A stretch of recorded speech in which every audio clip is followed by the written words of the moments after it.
My mother-in-law convinced my husband to ask for a paternity test because our baby looks too much like me. Now she's not only lost her granddaughter but also her precious son. 4 months ago me and my husband Mark welcomed our first child, our daughter Sophia. Me and Mark have been together for 10 years, and married 6 years. Getting pregnant wasn't exactly a walk in the park. We were trying for 2 years before it finally happened, and I miscarried 4 times during those years.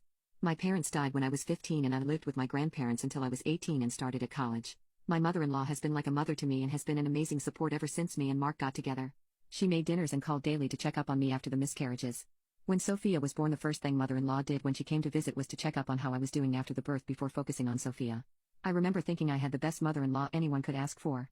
She was the first person we told about our pregnancy, at week 18, and she was over the moon about becoming a grandma.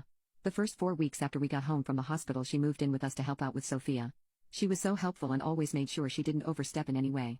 My mother-in-law always talked about how Sophia was a mini version of me, and told everyone about how my daughter was a true copy of me. Mark was in love with our little girl and did everything he could to help out. He came home early every day to spend as much time as he could with Sophia and me. Everything seemed perfect. This was what we had wanted for so long. All he could talk about was how perfect our little girl was and how much she looked like me. He even found some old pictures of me and made a photo collage of me and her as babies to put on the wall. After my mother-in-law moved home, I think I saw her a couple of times, and would only speak to her if I called her. But to be honest, I didn't think much of it as I was busy with being a mother. After the first 2 months, Mark started getting more distant and coming home late.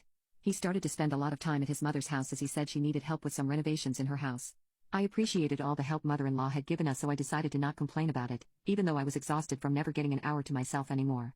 Right after Sophia turned 3 months, Mark came home and said we needed to talk. He sat me down and told me he wanted a paternity test, because his mother thinks our child looked too much like me and nothing like him. My jaw was on the floor and I felt something inside me break. He doubled down by saying he agreed with Sophia looking like me and nothing like him, and that mother-in-law had told him I probably cheated with someone who has some of the same features as me. Mother-in-law claims that their family genes are super strong and Sophia should have some of Mark's features if she was his. After he was done talking, I couldn't get a word out. I just started crying. It feels like the biggest betrayal that they both accuse me of cheating, and the reason being my daughter looks too much like me.